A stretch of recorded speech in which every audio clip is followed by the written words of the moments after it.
तो इस वीडियो में स्टूडेंट्स हम समझेंगे रेजिस्टेंस कॉम्बिनेशन।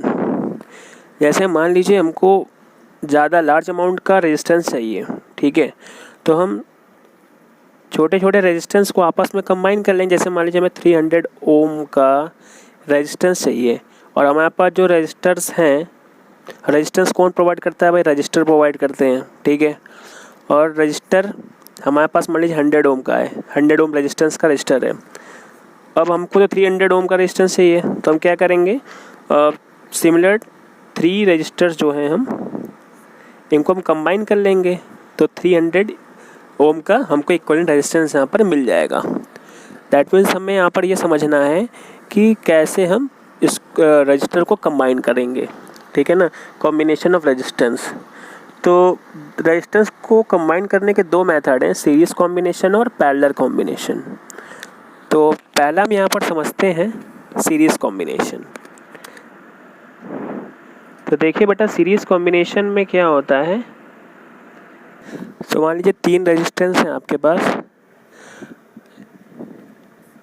R1, R2 और R3। अब देखिए ये सीरीज में कंबाइन है आपस में। इसकी पहचान क्या है कि 2 रजिस्टर के बीच में एक सिंगल कॉमन पॉइंट है, यानी 2 रजिस्टर को हमने आपस में जोड़ा है तो उनके बीच में एक कॉमन पॉइंट है, ठीक है। अब इसके दोनों एंड को हम और भी रजिस्टर लगा सकते हैं, 2 भी लगा सकते हैं, 3 भी लगा सकते हैं, 4 भी लगा सकते हैं आगे, और फर्दर हमें जितने लगाने उतने लगा सकते हैं। अभी 3 रजिस्टर्स का रेजिस्टेंस जो है हम इक्विवेलेंट रेजिस्टेंस फाइंड कर रहे हैं कि 3 रजिस्टर लगाने से कितना इक्विवेलेंट रेजिस्टेंस हमको मिलेगा, ठीक है। अब यहाँ पर एक हम इमेजिनरी बैटरी लगा लेते हैं।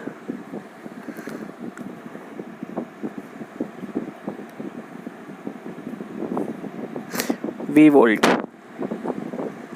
ये हो गया पॉजिटिव, ये हो गया नेगेटिव। अब बैटरी के पॉजिटिव टर्मिनल से करंट निकलेगा, फ्लो होगा, पॉजिटिव से निकलेगा और यहाँ पर नेगेटिव पर आकर जितनी यहाँ से करंट निकलेगी, अगर आई अमाउंट ऑफ करंट यहाँ से निकली है तो आई अमाउंट ऑफ करंट यहाँ पर बैटरी के नेगेटिव टर्मिनल से एंटर करेगी। तो एक बात ध्यान में ये रखना है कि सीरीज कॉम्बिनेशन में जो करंट होती है आपकी,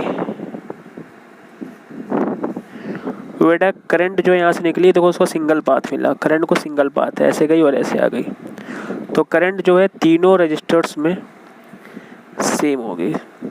यानी आपको समझना है कि सीरीज कॉम्बिनेशन में करंट जो होती है अलोंग द 3 रजिस्टर्स और मोर रजिस्टर, जितने भी रजिस्टर्स हैं along on the resistors, current is same, current same होती है, ठीक है ना।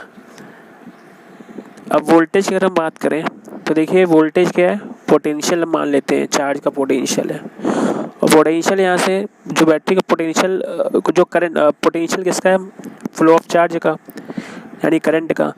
तो जो पोटेंशियल यहाँ पर मिलेगा उसको, वो पोटेंशियल यहाँ नहीं मिल पाएगा, यानी जो फ्लो यहाँ मिल रहा होगा करंट का वो फ्लो यहाँ नहीं मिल पाएगा, क्योंकि रजिस्टर है, यहाँ पर रजिस्टर है। अब रजिस्टर रेजिस्टेंस प्रोवाइड करेगा, यानी करंट जो होगी यहाँ पर कुछ अब्जॉर्ब हो जाएगी, कुछ करंट यहाँ अब्जॉर्ब होगी, कुछ करंट यहाँ अब्जॉर्ब होगी।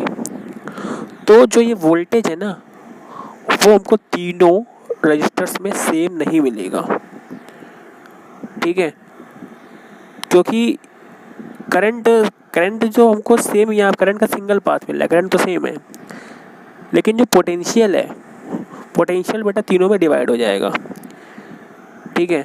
तो पोटेंशियल यहाँ पर V1, यहाँ पर V2 और यहाँ पर V3।